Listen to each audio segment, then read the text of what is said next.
Hello everyone, and welcome to today's webinar where we'll be taking a look at demand response and how it can benefit your business and importantly cut costs. My name is Stephen Kennett and I look after the Energy and Carbon Management channel here at 2 Degrees. I'm delighted to welcome our presenters today. Joining us from Open Energy we have David Hill, Business Development Director, and David Perry, Operations Director. And we're also fortunate to be joined by Martin Newton, Assistant Director of Estates at the University of East Anglia, who's going to talk about his experience of implementing demand response. Today's presentations will last for around 25 to 30 minutes, which will leave us with 10 to 15 minutes for questions at the end. Before we begin, I'd just like to remind everyone that you can submit questions throughout the webinar using the Q&A box on the bottom right-hand side of the screen. Just type in your question and press send, and then we'll wait till the end before answering as many as we can. As an aside, if you should have any technical issues during the webinar, please use the chat box on the right hand side to send me a message and I'll get back to you as soon as I can. So without any further delay, I'd like to hand over to David Hill, who's going to get us started with today's presentation. So David, I'll hand over to you. Thank you very much, Stephen, and thank you very much everyone for joining today. As the title suggests, today we want to kind of outline what is demand response and why is it important for your business over the kind of coming years? Because at Open Energy, we really believe that demand response is really the most exciting innovation to come out of the world of the smart grid.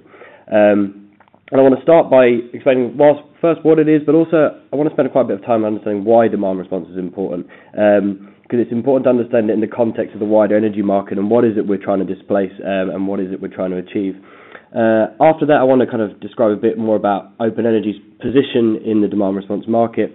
And then David Perry is going to describe a bit more about what it actually is we look to do on site before, as Stephen said, Martin described some of his experiences of the technology. And firstly, I want to start a bit about sort of explaining what demand response isn't, because as with all very exciting new market spaces, I think there are a few myths that often get kind of gossip out in the market space that aren't true.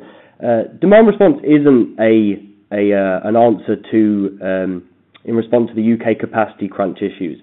Fundamentally, that supports the need for demand response, but demand response is an innovation that would happen without capacity crunch issues.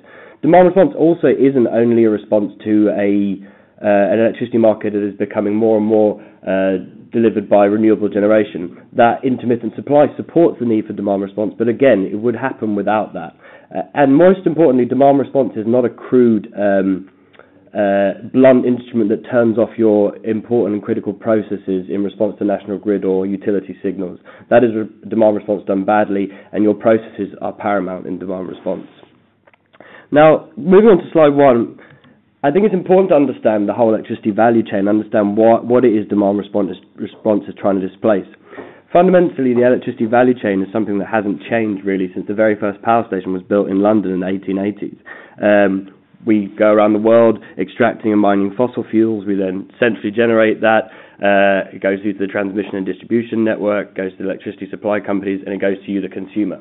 Now, that whole electricity value chain has been built backwards from the idea that demand is static. We look at every one of your businesses' electricity demand curves, and fundamentally we build a value chain all the way back from the one assumption that we can't change demand. Now, it's easy to say that, but it's that there builds catastrophic inefficiencies throughout the whole electricity industry because of this notion that you can't store electricity, and that this notion is demand is a very static thing. One of the most pressing examples of this on the next slide is in the UK we have about 135 gigawatts of installed generation capacity, of which last year only 35 gigawatts was utilised. That means 75% of the time the generation capacity in the UK is doing nothing. Now, some of this is slightly disingenuous. About 10% of the time, a lot of the generation capacity is offline for maintenance purposes. But that still means the need to build new power stations is very much for this notion of peak demand. If we had an ability to flex demand at certain times of day and make better use out of existing infrastructure, that would bring transformational benefits to you, the consumer. That will have transformational benefits in wholesale electricity prices, which is about 40% of the cost of electricity, and in the transmission and distribution of that electricity as we make better use out of the network infrastructure, which amounts to about 20% of your electricity bill, and in the way we balance the electricity, which is what I'll get onto in a bit, which amounts to about 3% of your electricity bill. But fundamentally, if we debunk the myth that demand is not a static thing, we can make much better use out of the infrastructure in the electricity industry, which will benefit you, the consumer. And so then we get brought onto this notion of this idea called the new energy economy. Now, the new energy economy is a very exciting space for consumers because the demand response has come out of this notion of this thing called the Internet of Things. Because we can measure and monitor everything your electrical assets do in real time, we have been able to understand that there is flexibility in places where people didn't believe there was flexibility. And when we understand what this flexibility is, we can begin to make your businesses participate in the electricity industry in ways that you couldn't before. Businesses used to just be passive consumers, and electricity was essentially a cost center for businesses. Demand response is about looking into your business processes and understanding the flexibility there that we can trade into the system and actually make your business profit from this transition to the new energy economy. The new energy economy is going to need a significant amount of investment over the next coming years to enable us to meet our carbon targets. And most businesses over the years have assumed that is a cost to their business. Actually, by embedding demand response into your processes, you can profit from this transition. And the future is quite an exciting space for open energy, because when you have a generation of which is predominantly renewable, of which the marginal cost of production is nothing, and you have a demand that is automating the intermittency of that, of which the marginal cost is very little because we're just looking at data costs, we have a system that is very cheap to run. But in the meantime, as we transition to that, there is a chance for you, the consumer, to make money out of flexibility that you have in your system. And the reason this is really exciting is because the cost of building a demand-side power station, which Open Energy is trying to do, is significantly cheaper than the alternatives. If we look at in this graph, if we look at the alternatives, which are battery technology, pumped hydro systems, or traditional thermal power stations, the cost of building a megawatt of flexibility from the demand side, which is essentially integrating all the flexible demand that we see in your businesses into our portfolio, is very cheap. And the reason it's cheap because it is already built. The heating and ventilation assets, the air conditioning assets, the water pumping assets, the bitumen tanks out there, all these assets are already built and we just have to connect with it. And that is the reason that this is a very exciting market space and one that is here to stay, because essentially building this is much cheaper than building a power station. Now, what does this actually mean for your business? Because again, it's a very exciting space, but how do you actually make money out of this? Now, this slide I've put together is designed to be a little confusing, if I'm honest, because there are lots of new value streams in which you can make money out of your flexible demand. And I sympathise with energy managers because undoubtedly there are lots of people bombarding you all the time with different demand response propositions, because there are, as in every new evolving market space, there's a lot of complexity and a lot of noise. Essentially, if we look at the left-hand side of this slide, there is most demand response markets come out of UK balancing services. Now, Open Energy is no different to this. Balancing services are procured by National Grid. National Grid accrues about £1 billion a year in its pursuance charges on people's electricity bills, and it buys a bunch of services. Now, I'll spend a bit more time later on describing these services in a bit more detail, but fundamentally, National Grid pays for speed in these services. The quicker you can respond to an event, the more you get paid. And so therefore, in these response services, the dynamic frequency response and frequency controlled by demand management, they tend to often be rewarded slightly higher than reserve services like store and DSBR. If we move right, we get to peak price avoidance, which is probably the most known type of demand response. Triad management services have been around for a while, and the cost of using energy in these peak times is only going up. And utilising flexible demand to shed as much load as possible during these hours is incredibly rewarding to businesses. Likewise, in certain in certain areas of the country, distribution network charges are incredibly high, and shedding load during these periods is very lucrative for businesses. And then if we move right in the sort of orange colour, we've got the capacity market, which is due to come in 2018.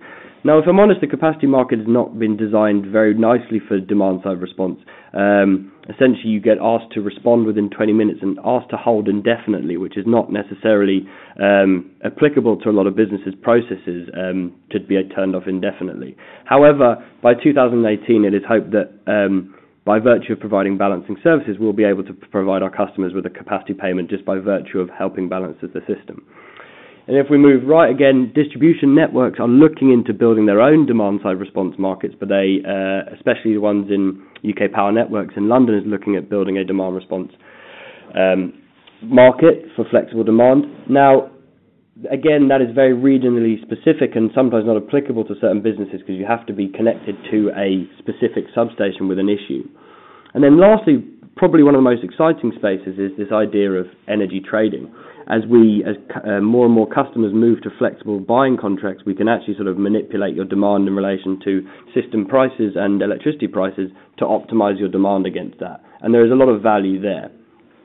However, in this sort of quite complex space where there's lots and lots of different markets to operate in, understandably, you have to start somewhere. And actually, whilst this market is very evolving and moving, what Open Energy has found over the last 4 years is actually your demand and your assets is something that's quite static. We've noticed that when you switch a refrigeration compressor in a supermarket, you can switch it very quickly, but you can't hold it off for very long. Conversely, if you switch a water pump, you might not be able to switch it very quickly, but you can hold that asset off for a period of time. From the bottom up, we can understand what is possible from your estate in terms of flexibility, and then we look into the market and understand where's the best place to play with that demand. And fundamentally, there's only a few places that make sense at the moment. And that's why Open Energy has spent a lot of time building its product in the firm frequency response market. This slide here just shows you the amount of money that National Grid gets year on year for balancing services, and you can see that steadily over time it has been growing. But I want to bring you back to why frequency response is such a compelling place to start demand response services, because essentially it suits the needs of the system and the needs of the consumer in the most organic way, in the sense that we can command the highest price from balancing services from National Grid with making the least impact on your site and operations. Because as Martin might allude to later, we are only making switch recommendations for minutes at a time. We're not asking for too much of your appliances. Essentially, we're trying to align the duty cycles or electricity consumption of your appliances to the needs of the system. Thereby, you just get paid for business as usual. Again, this describes a little bit about system frequency. If you are unaware, essentially all the generators in the grid are spinning at the same frequency, 50 hertz. What happens is when the frequency drops, it means there's a shortage of supply onto the system. It's rather like if you're driving a car and you're driving at 50 miles an hour and you come to a hill, you need to give a little bit more throttle to maintain the same speed. The electricity market is exactly the same. So when the frequency drops, we look to see if we can turn a few appliances off. Conversely, a power station looks to put a little bit more supply onto the system. Likewise, if frequency rises, which happens quite a lot, especially with influx of wind energy, we need to see if we can absorb that energy. But it's important to always understand that we're not looking to waste energy there. We're only looking to absorb energy that can be absorbed. So bringing forward a cycle from a compressor, or bringing forward a pumping that needed to be pumped anyway. Sorry, 1 second. Let's go back there. So this slide, there's quite a lot of information on the slide, and we're happy to share this with people after the event if they're interested. But essentially, this gives you a bit more of a breakdown of the specifics of each of the balancing services market, where most demand response companies play. And it shows you the specification of frequency response, that we need to respond very quickly, but the average duration of response is not very long. And what it shows you there is the price per megawatt per year is overwhelmingly larger than all the rest of the services in balancing services. But as I said, I won't spend too much going into this detail because you can look at this after the event. But what you'll be in to see is that all the other services tend to put more and more of a stress on the systems of your demand. If you look at FCDM, frequency controlled by demand management, whilst it is a very fast-acting service, you actually get no warning of when this is going to happen in your system, which is not a very useful service to plan for as you go throughout the year. And here's just a kind of a graph to just hit home again the comparative value differences in dynamic demand frequency response versus the competing demand response solutions on the market. Now, the one over on the right triad there's a slightly sort of maybe misleading, because actually on a half-hourly basis the cost of triad is dwarfs all the rest of the services. But however, that is only for 3 settlement periods of the year. If you annualize that, the pounds per megawatt hour you can get from dynamic frequency response is much larger than store frequency control by demand management and triad costs. Now, without further ado, I will pass you on to David Perry to give you a bit more of an insight into what we're actually looking to do on each site. Thank you very much, David. And hello, everyone. Very nice to meet you all. So what we look to do slightly more specifically at a site level for dynamic demand is we would engage with a potential partner. As we'll talk about a bit later on, there is naturally a cost of installation in terms of hardware and people. So what we would look to do to try and provide a relatively robust business case at an early stage, once we have surveyed the site, as David said, to profile which of the demand services it would fit, if it fitted FFR, our service, if we can get between 50 and 100 kilowatts of availability at a site level, and we'll talk about what availability means, then generally the payback is pretty good.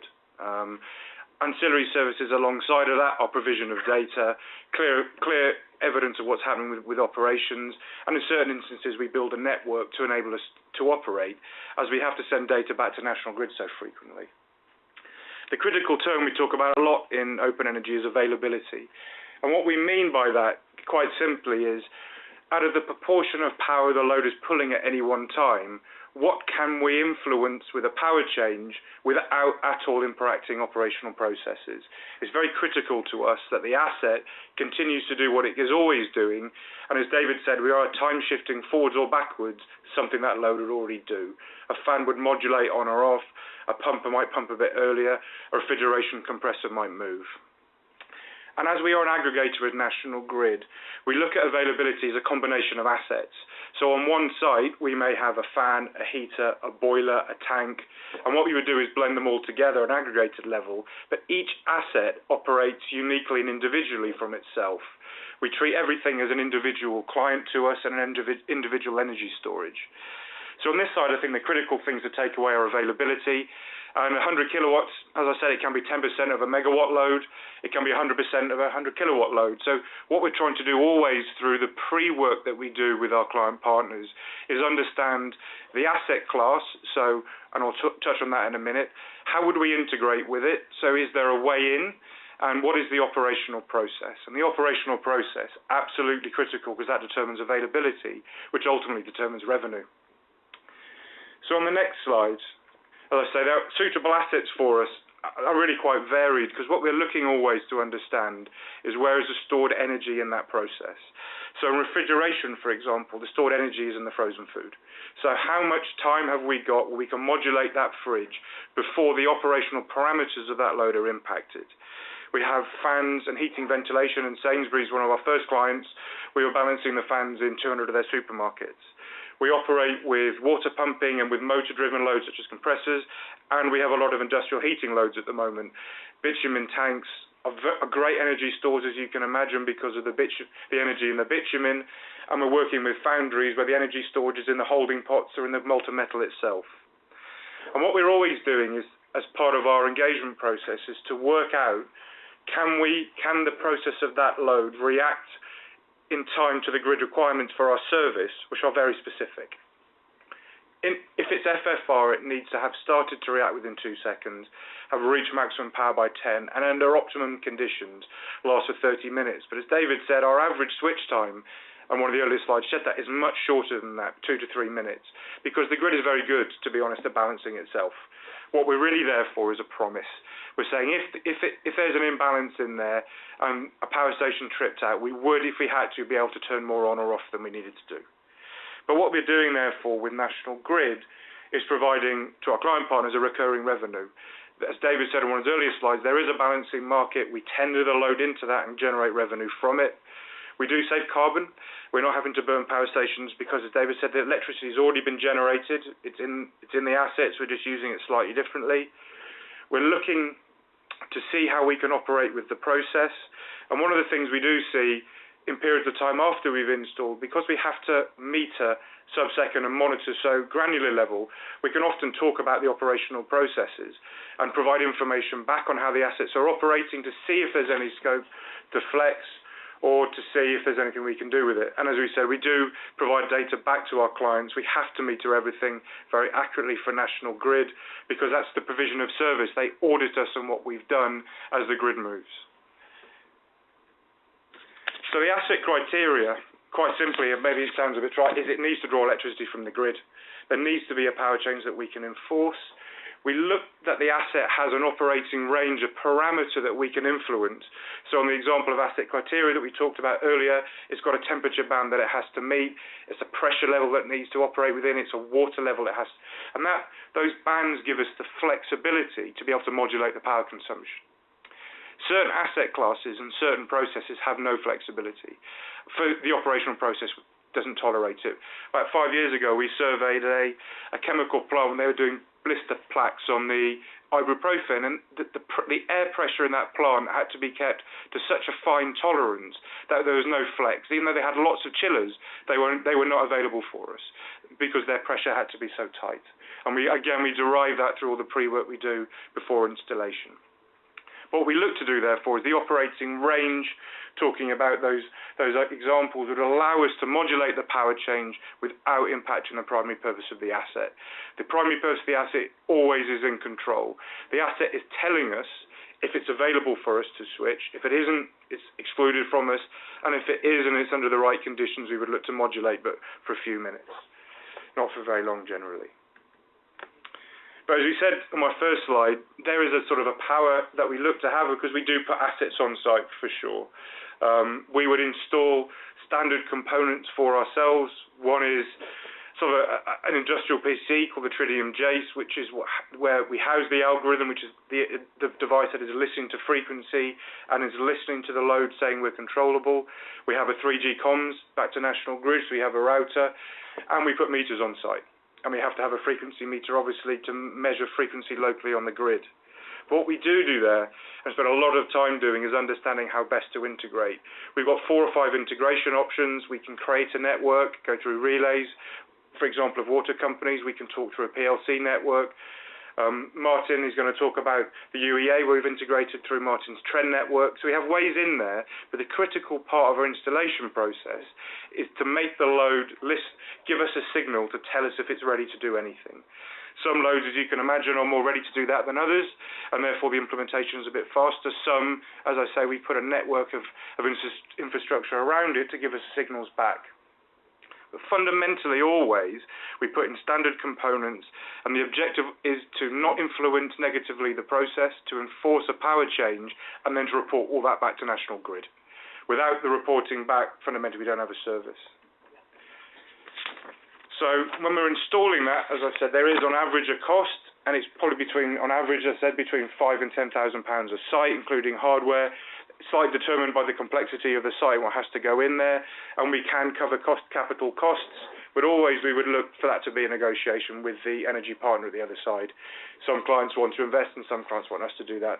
Typically we get 2-year payback, as we've said, on these sorts of installations, and what we do is look to sort of phase the rollout to ensure that there's benefit given back early to show the proof of concept of the service, and equally to show that we're doing what we say we're doing. We have to be, because of the provision of service to National Grid, completely transparent in what we're doing. Again, as Martin was showing his trend network, Martin's able to see exactly what we're doing because the network provides that. So we're always transparent in what we're doing, we're transparent in the service it provides, and we take the open part of our brand very seriously, to be honest. That we have to integrate at quite a detailed level with the operational process to make sure we don't influence it, except in a positive way, and therefore we like to make sure that everything is visible when we're doing that. And this is just, as I say, we're going to pass over to Martin in a second, but these are some of the case studies of companies that we are working with at the moment. And across that group, there's the whole combination of assets that I talked about in my earlier slides, from water pumping at UU, bitumen tanks and water pumps at aggregate industries. We've got boilers and chillers at UEA, at East of England Co-op. Sainsbury's was our first installation. We have HVAC, and we're just doing refrigeration with them now. Canals and Riverside is water pumping down in Devizes. Costain is a strategic partner for us. So what we're always looking to do is build along a valuable relationship, partly on the way that we integrate, partly on the service that we provide, and partly on the data that we give back. So I'm going to pass over to Martin now, if that's okay. And I say, again, I'm happy to answer any questions at the end. Right. Well, good afternoon. From our perspective, we looked at this, okay, let's take the risk out of it to a certain extent, and let's do it in phases, and let's look at, with open energy, which of our assets we could control. So this was our first phase. Sainsbury Centre for Visual Arts is an international art gallery, but it's got an awful lot of air handling plant that to a certain extent the customer doesn't really know if they are running or not. There's 40 air handling units down either side, and they can run, and they're running permanently, but we can switch them on, and actually they're all on variable speed drives, so we can actually speed them up a bit. Similarly, Nelson Court, Constable Terrace are both residences. There we have the air handling units that take out or supply air into the residents' bedrooms and take it out of the shower pods. But actually those two also have electric heating in those air handling units. So again, we could control that, and that energy could be stored in the building, in the fabric. Then we've got our low energy buildings, ZISA, Zuckerman Institute of Connective Environmental Research, and then some of our, well, I've actually put ZISA there twice, some of our teaching buildings.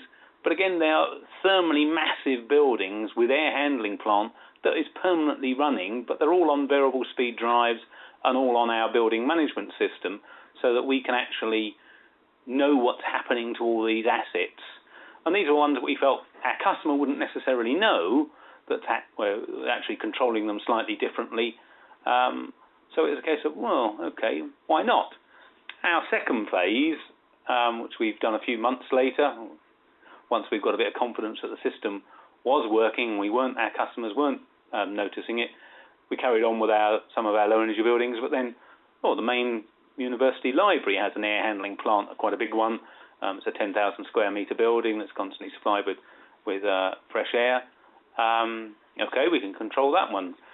Similarly, the lecture theatres are slightly more complex because we can't ramp them up too much when they're occupied, but within parameters. Similarly, the sports park has got lots of air handling plant, some pumps doing the swimming pool and the likes. And then the last one, our laboratory fan dilution sets are permanently running, but we don't allow those to vary during the day because there might be a slight higher risk to maintenance operatives on the roofs of these buildings. So those ones we allow to come in during the night. The next one I've got in our next slide, this is just a shot out of our building management system. It's a trend building management system that controls all our buildings.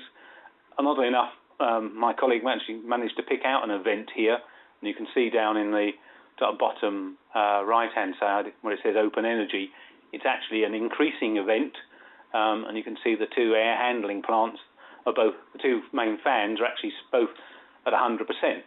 They are normally on a variable speed drive, compensating for the filters that slowly get blocked, and as the load varies downstream, if a floor closes off, those two fans will back down. So this event is actually where it's increasing and both fans are going up to 100%. So it's all controlled on our site, all via the building management system, which we already had on site, that is controlling all our assets. So to a certain extent, we've still got total control. And if it isn't available because we've got a particular event going on, a particular problem, or we've got some maintenance going on, we can disable the open energy input into our system, and then we don't get rewarded for having that availability, but it's not influencing our customer experience. What I've got next is just a slide of how often, and this is actually the same air handling unit that's actually being called for. That's roughly about a 24-hour period, and from 0 to 1, that's when it's actually increasing the load slightly, and the 0 down to -1, that's when it's actually in a decreasing event. And you can see the width of the bands, the maximum, the middle event, the darkest blue one, I think that was about 9 minutes. Sometimes these can be 15, 30 seconds. I don't think I've ever seen an event more than about 12 minutes on our site, but to a certain extent, it doesn't really happen. Our customers don't know it, so I don't often look at this unless the customer actually says, what happened last night? I can actually look at this and see if it was an open energy event actually caused them to experience it, or was it just something happening on our building management system, or something that someone's manually done. So this is just giving us information from all our systems. We've got, just the sort of summing it up. Why did we do this? I mean, when Open Energy came and I sort of understood the systems and what it was doing, it was a case of, well, hold it, I get money. I get financial reward using my existing assets. Now, we actually went for a strategy to the low risk in the fact that we didn't actually put up any capital. Open Energy paid for the capital to put it in. So I was getting money without actually any capital investment. So, okay, I've got a low risk to the business, and I've still got control of it if it is having an effect to my business. So I felt it was low risk, financial reward. I've got no capital outlay. And then the bigger picture of me started to think, well, this is the right thing to be doing to help the national grid. We know the national grid is in a changing world with renewables all coming on.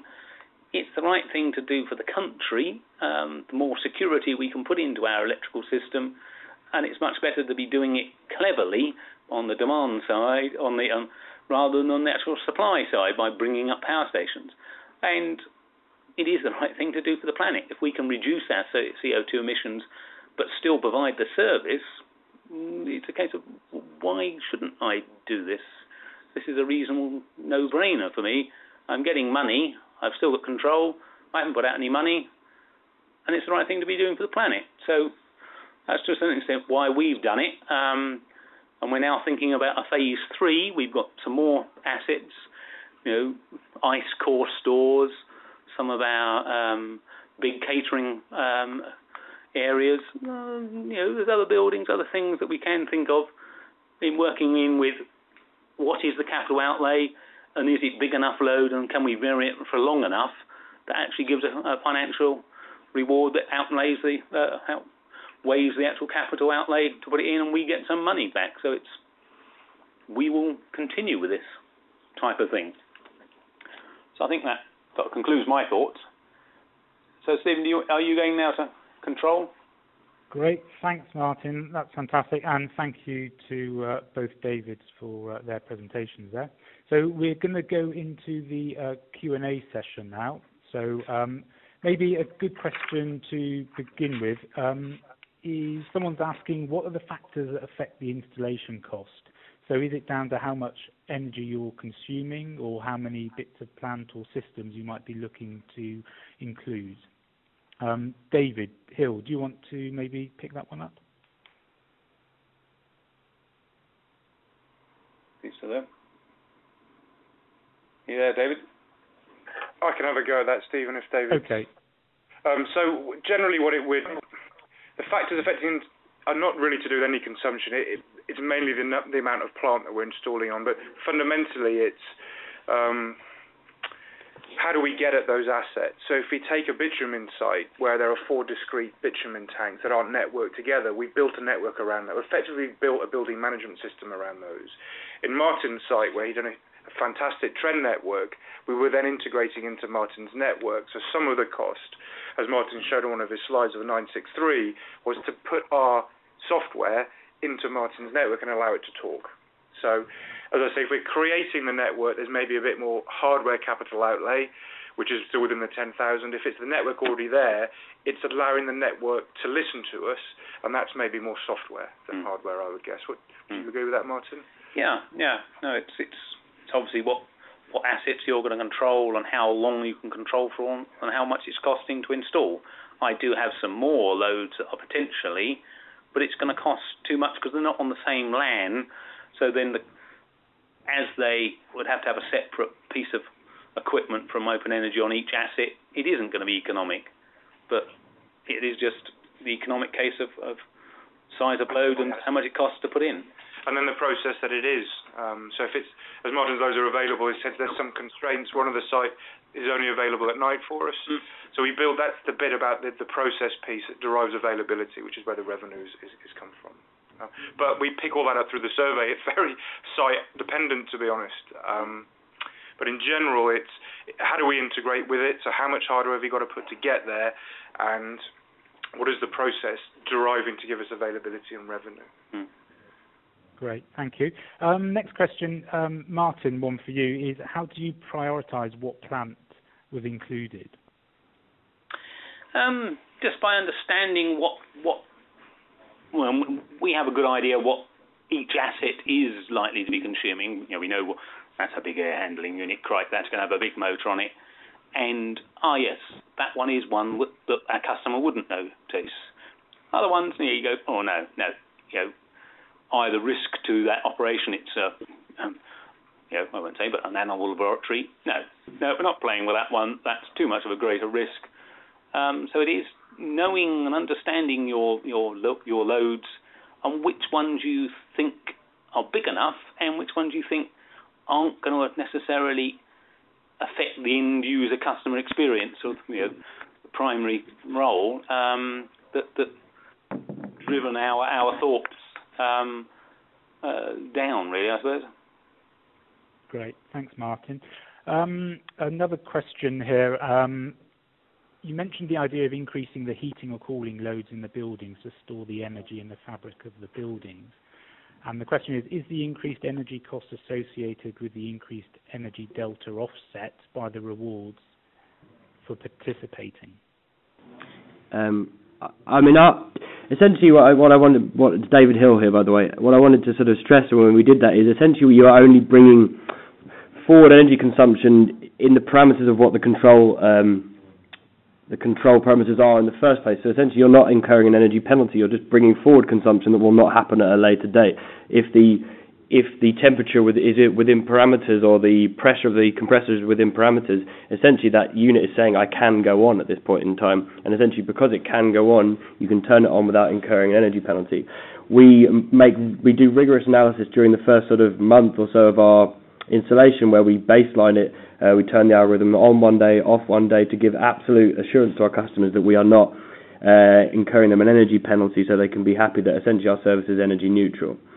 If for some reason or other the system seems to be off more than it is on, and therefore there is more high availability, which is to turn the asset on, we can restrict the high availability we get from an asset to, again, ensure there is no energy penalty. Fundamentally, there are a few things that are the most important things we do with our customers before we make any money. One is don't affect operations. Two is don't affect energy costs. The third thing that is important in what we do is to give money, but it is the third thing. The other two are of paramount importance. Great. Thanks, David. So another question here is, someone's asking, is the payment linked to current energy prices?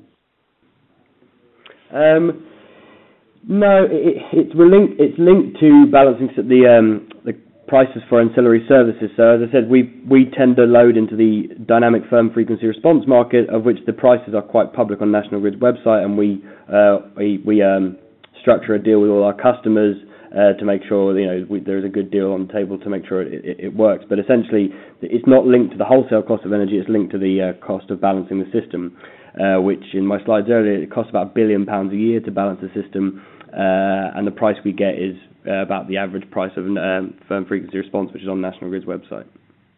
Great, thanks, David. Another question here is, how quickly can end users begin participating? What's a typical sort of timeline? Installation. From an installation perspective, I guess, from the point of an agreed scope within a month, I guess. So there's quite a bit of pre-work that goes on that, as Martin was saying, to identify and profile the usable assets, to agree that the process is in. And once we've got that scope agreed, it's within a month, I would guess, installation. And then, as David said, we baseline that for a little bit. And if it's a load site that we've operated before, then we have some provenance in that with National Grid and about how we choose to qualify things. But a lot of the pre-work, really, the effort goes in as part of the sales cycle, is in identifying the asset, agreeing with the end user, Martin in this instance, to say, out of your whole portfolio of loads, what do we think is within scope? But from the point of the agreed scope, I guess it's about a month. Yeah. Now, the installation bit is relatively quick. It is the pre-thought of what loads and what is the parameters where it is going to engage or disengage. Great, thanks, Martin. And a follow-on question is, depending on the systems you've got installed, do you need to shut them down during the installation process? I guess it's me again, it's David. Yes and no, not always. If you're installing meters, there will be a period of time when if we're putting a meter in, that needs to be depowered for safe working. Yeah. The rest of it, I think, is integratable as part of the process of the load. Yeah. No, from a safety point of view, yes, I think we did isolate panels, but not for relatively long. The panel, the CTs can go on relatively quickly. The panel can be, pre-installed and the rest of it beside. So no, the installations weren't particularly long, and of course they were assets that we could allow to be varied and go off for a period. And some of them were done at particular times that wouldn't interfere with our core business. So no, I don't think installation was particularly a problem. And with just in regards to when we've worked with a sort of retail environments and supermarkets, there is no sort of disruption to store operating hours during the installation. The store can operate as normal as we install. Right. Another question we've got here is for frequency response, what frequency denotes an event and what frequency denotes recovery from an event? Is there a minimum off time, and can you stipulate a maximum off time for your loads? I guess it's quite a lot there.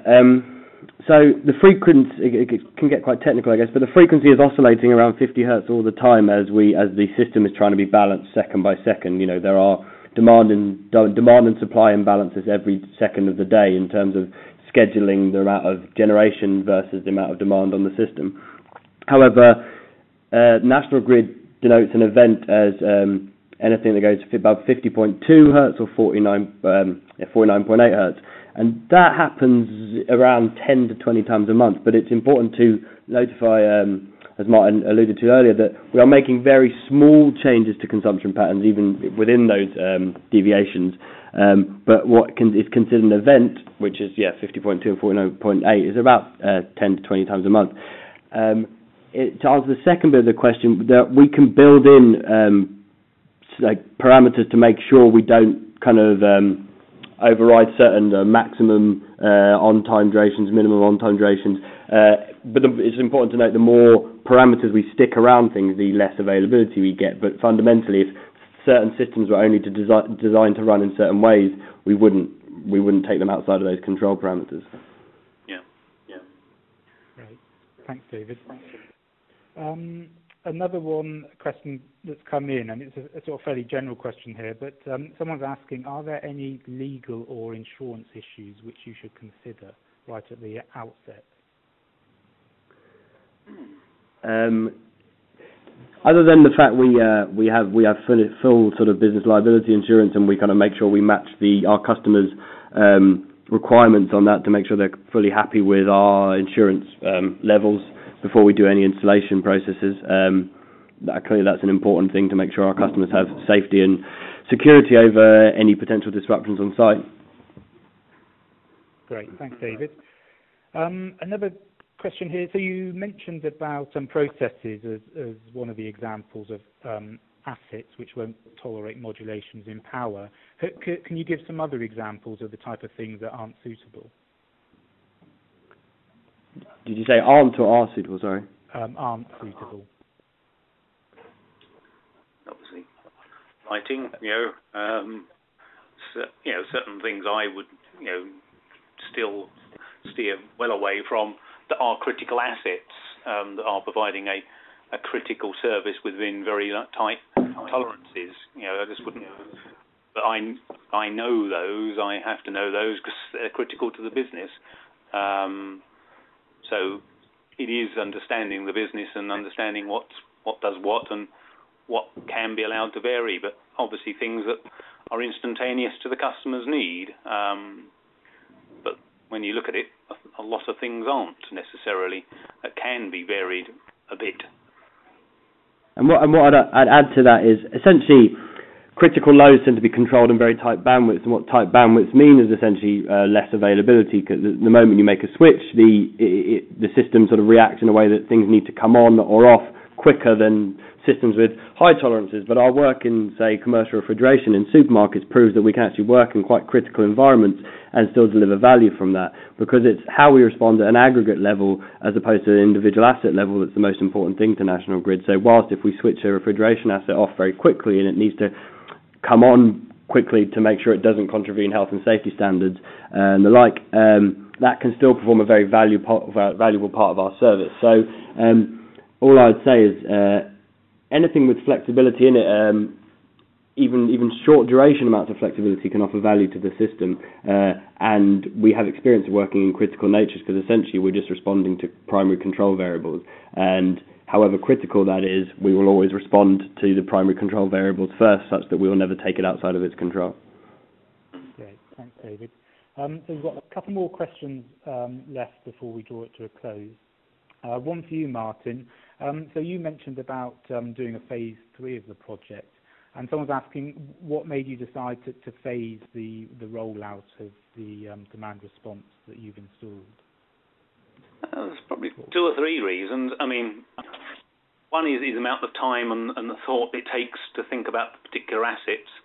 Another one's come back to you and go, oh, I suppose first off it was risk. I mean, did I want to do a big bang and control hundreds of things without having had the experience? No, let me do a few buildings that I'm very confident are not going to be noticeable. And once I've got that right, okay, let's think about the next lot. And it's part experience, part time. I mean, there are other assets I clearly can identify at the moment. We've got a district chilled system with some quite large electric compression chillers on that system. Yes, they could certainly do this, but at the moment I haven't got the time to really engage and think about it, or my team haven't. But yeah, we will get round to it, I'm pretty certain, because the reward, I'm reasonably certain, will be there. I mean, they're 400 kilowatts each, so yeah, there's going to be some financial reward, but we can't do everything all the time. We have to do the other side of energy efficiency and reducing our load. Generally, we have to do other things, providing our energy to our site. So this is just one element, but it is an element that's worth considering. Thanks, Martin. And final question here. So today's presentation is focused on demand response for the electricity grid. Do you see the same occurring for the gas grid in time? David Hill, do you maybe want to pick up on that one? Yeah, I saw that question. I mean, I fear we're not going to give a very adequate answer because, as I said, our company is very much focused around the electricity industry. But from my knowledge and speaking to other people, there is movement in the gas industry to start looking at demand response services for the gas grid. But unfortunately, that's about as much information I can give at the moment because, as I said, we are pretty much focused on the electricity grid at the moment. I mean, from our thoughts on gas, I mean, I saw that question and thought, well, probably not. It hasn't got the same instantaneous 50 circles a second instant response needed. I mean, there's a much slower response and, interruptible tariffs on gas supply that does balance that, but it is a much longer duration event on gas than it is on electricity. It's, very instantaneous. They must supply what is being used. On gas, it's much more of a compressed, stored system in the whole network, and a much slower response, was my thought. Great. Thanks, Martin. So that's all we've got time for now, but I'd just like to thank David Hill, David Perry and Martin Newton for their time today and getting through so many questions, and also to everyone who's joined us for this webinar. Just to remind you all that a recording of the webinar and the presentation slides will be archived on the 2 Degrees platform, and as soon as those go live, we'll send out an email with the link to those. So I hope you've all found it useful and interesting today, and that you'll be tuning in for more webinars in the coming months. So thank you, everyone. Right. Thank you. Thank you.